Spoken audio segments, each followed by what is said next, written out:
சென்னையில் ஒரு வீடியோ ட்ரெண்டிங்காக போயிட்டுருக்கு. ஒரு 4 சின்ன பசங்க 17 வயசு பசங்க ஒரு நார்த் இந்தியனை போட்டு வெட்டுன்னு வெட்டினாங்க. அதை பார்க்கும்போது எனக்கு எப்படி தெரியுமா இருந்துச்சு, வெட்டினா அவனுங்க மேலே தப்பு இல்லை, அந்த வீடியோ போடும்போது லைக் போட்டு வாவ் மச்சான்னு சொல்கிற உங்கள் மேலே தப்பு, அந்த வீடியோ போட்டு ஃபாலோவர்ஸை ஏற்றி விடுற உங்கள் மேலே தப்பு. அதனால தான் அவன் வெட்டுறான், அதனால தான் அவ்வளோ பெரிய கத்தி வச்சு வெட்டி அதை வீடியோ எடுக்க அளவுக்கு எனக்கு தெம்பு வந்துச்சு. கேட்டால் அவன் ட்ரிங்க்ஸ் பண்ணியிருக்கான், ட்ரிங்க்ஸ் அடிக்கிற எல்லாருமா டீன் இருக்கானுங்க.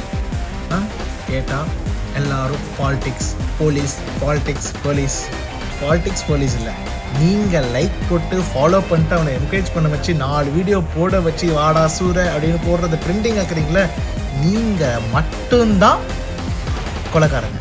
சரிப்பா, நீங்கள் இல்லை, நம்ம. ஸோ நம்ம அடுத்து என்ன பண்ணணும்னா, அடுத்த வீடியோ இவங்க போடுறதுக்கு நம்ம என்கரேஜ் பண்ணி லைக், ஷேர், சப்ஸ்கிரைப் பண்ணணும். சரிங்களா? ஸோ நம்ம அடுத்த நியூஸில் சந்திப்போம். சரிங்களா? டாடா.